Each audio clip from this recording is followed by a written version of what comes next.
경쟁적 환경 속에서 자라면서 일찍부터 학업 스트레스를 겪게 되는데요. 이런 시험 결과를 수치화해서 학생들 사이에서 어떤 등급이 나눠지고 스트레스를 겪는 상황이 반복된다면 이런 어떤 정신적인 문제가 생길 가능성이 정말 높기 때문인데요.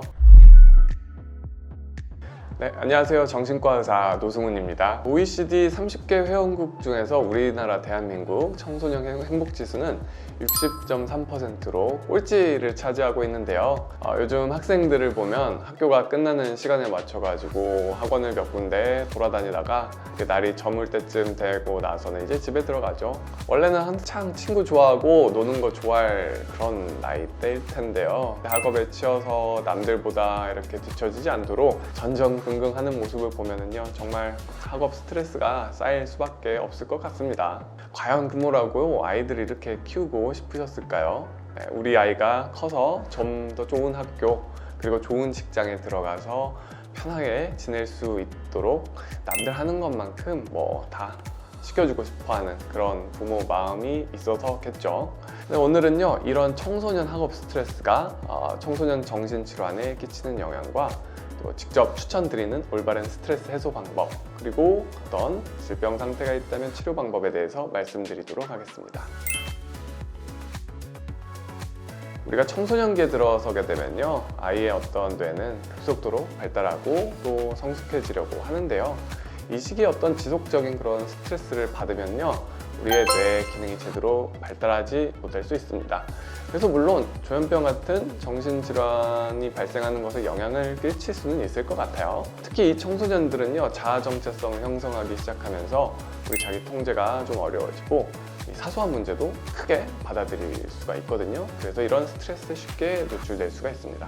우리나라 청소년들은 특히 좀 경쟁적인 환경인 게 맞아요. 그래서 경쟁적 환경 속에서 자라면서 일찍부터 학업 스트레스를 겪게 되는데요. 이런 시험 결과를 수치화해서 학생들 사이에서 어떤 등급이 나눠지고 또 정서적으로 어떤 취약한 학생들은 이 스트레스를 참 견디기를 어려워합니다. 그래서 이거를 해소할 방법을 찾지 못해서 더 큰 부담감을 느끼게 돼버리는 거죠.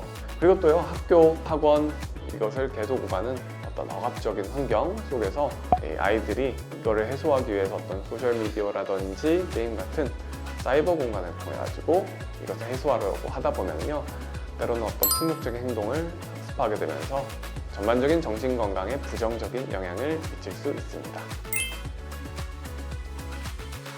네, 그 청소년 조현병이 위험한 이유는요, 이게 쉽게 방치될 수 있기 때문인데요. 아이들은 아직 스스로 문제가 있다는 것을 인지하기 어렵고 또 부모 역시 아이의 변화를 사춘기로 가볍게 여기고 그냥 지나치게 되는 경우가 많습니다. 하지만 이 조현병 치료의 예우는요, 조기 정신증 단계에서 치료하냐 하지 않느냐에 따라서 상당히 달라질 수가 있는데요. 이 조기 정신증 상태에서 치료를 시작하기 전까지의 기간을 미치료 기간이라고 하는데, 이 기간이 짧으면 짧을수록 예후의 변화가 있을 수가 있겠습니다. 그래서 조현병이 발달되어서 이제 뭔가 조현병이 확실한 어떤 증상으로 발현되기 전까지 그것을 잘 지켜보고 필요하다면 미리 치료를 시작하는 것이 굉장히 중요하고요. 그러기 위해서는요, 부모의 역할 그리고 주변 사람들의 역할들이 굉장히 큽니다. 사춘기의 증상과 아이의 변화를 빠르게 알아차리고 미리 아이의 정신 건강에 신경을 써주는 것이 좋겠죠.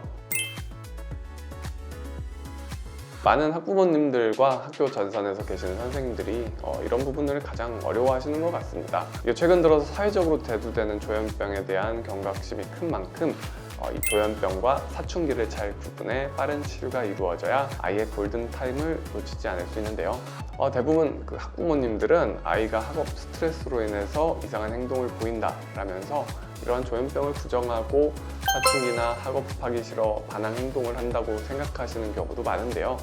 이 청소년 조현병이 왜 사춘기와 유사한지 한번 알아보도록 할까요? 첫 번째로는요, 먼저 잘 씻지 않거나 이렇게 청소를 하지 않는 그런 위생을 챙기지 않는 그런 모습들이 나타날 수가 있고요.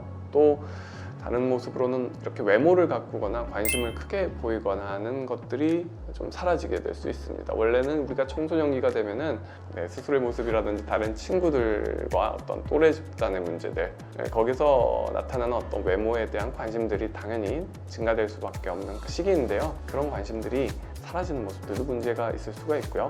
또 수면 시간이 불규칙 어색해지는 것, 이것도 굉장히 큰 어떤 증상 중에 하나일 수 있습니다. 밤낮이 바뀌게 되는 그런 현상들일 수가 있고요.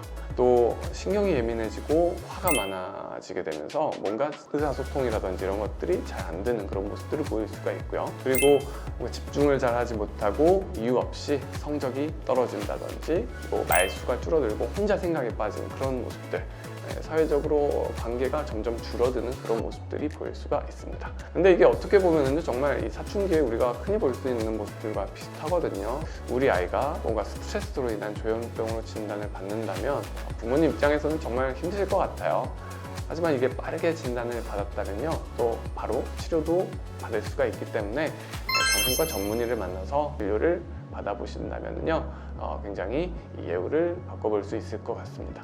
우선 가정에서는요, 아이가 청소년기이기 때문에 이 학업 스트레스를 줄이는 게 가장 우선이고요. 이런 어떤 대학 입시와 관련된 압박과 경쟁에 노출되어서 스트레스를 겪는 상황이 반복된다면 이런 어떤 정신적인 문제가 생길 가능성이 정말 높기 때문인데요. 우리 아이가 주로 학업 진도를 잘 못 따라가고 대화 단절을 한다면 이게 스트레스가 굉장히 높아져 있구나, 이렇게 생각을 하시고, 부모님 입장에서는요, 최대한 아이가 이러한 어떤 문제들에 노출되지 않도록 스트레스 관리를 하고 치료받을 수 있게 환경을 만들어 주시는 것이 좋겠습니다.